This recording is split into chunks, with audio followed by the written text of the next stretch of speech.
So this lack of alignment, this idea of not thinking through, right, where you are actually creating more problems for yourself, avoidable, mind you. So how come occasionally, all of a sudden, the trucks disappear? Where do they disappear? And then they come back the next day. And they're there for weeks. People just park. I mean, it's an eyesore. Nothing portrays it more than that. Look at what's happening on the, what do you call it, this? We say we want investments. At the same time, without any clarity, the lawyers were talking here and I was listening. If there's no sanctity of contracts or rules, then all of a sudden, here you are, $8 billion penalty, go and bring it back. Money that belongs to you. How?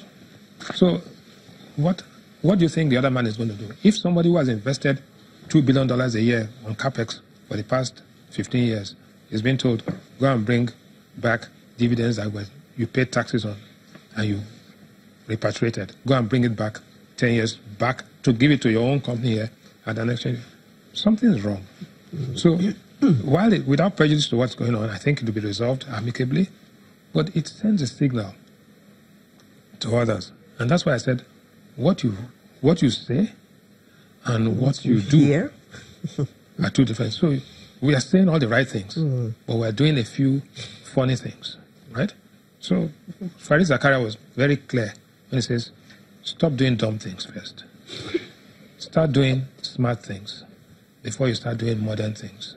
So the true test is that how many dumb things have we done that we should stop? If you can stop doing dumb things, the economy will take off and you won't be able to, you will achieve all your objectives. Now, we hear that over $22 billion worth of private sector investment will be unlocked by 2020 through the ERGP, sorry. Yes. How realistic is this?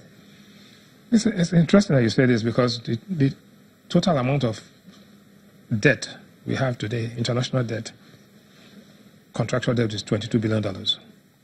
So it just coincidence, yes. Coincidence, but, yeah. People say, I don't like coincidences, but the thing is that it is realistic. It's nothing, actually, because you can achieve that in no time. From telecoms alone, you'll get about $3 billion annual capex. From railway investment alone, you'll get maybe something like almost $9 to $10 billion. Not to talk of productivity gains, right? By the time you put these things together, what we call debottlenecking Nigeria, you will unlock so many things. And starting at the small and medium scale level, at the higher level, at the government level, these things will happen. So I have no doubt that we'll get there.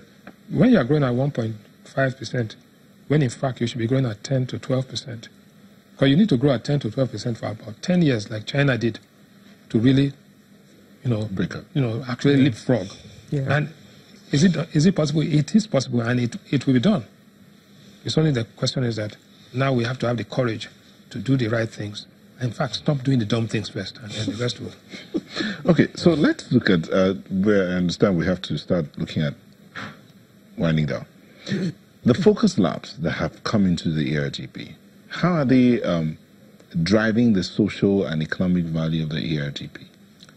Well, the thing is that you have to look at what's the contribution of this bottom of the pyramid to The top.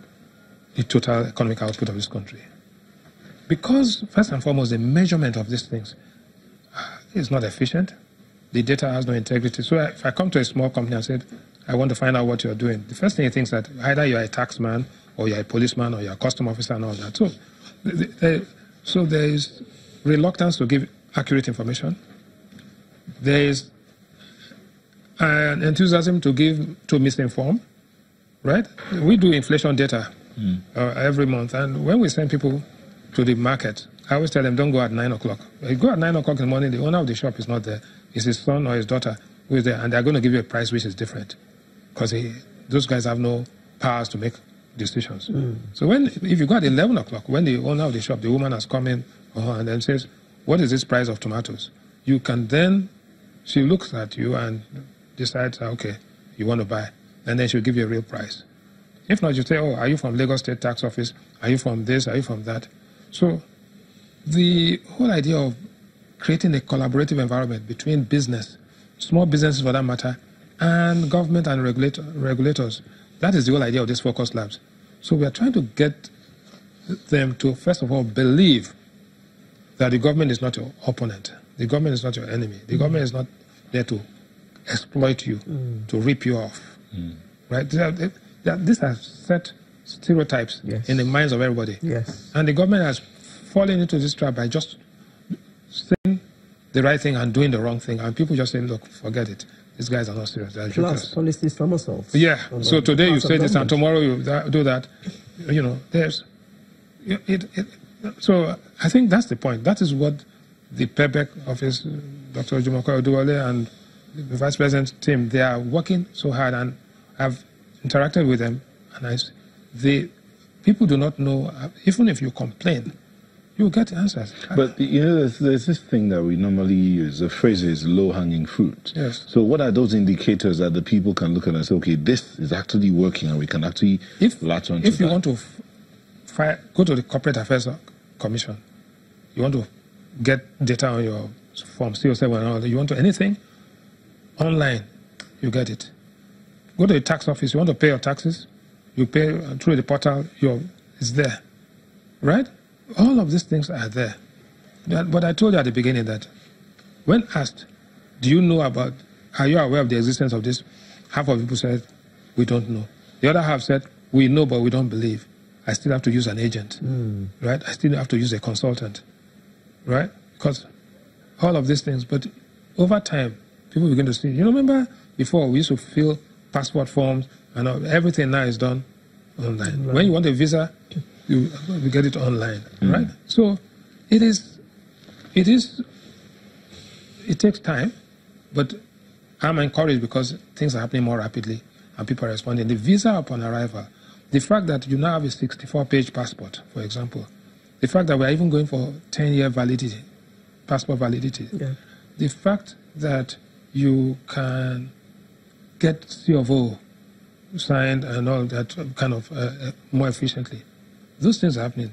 The fact that you have mobile courts trying people and resolving issues.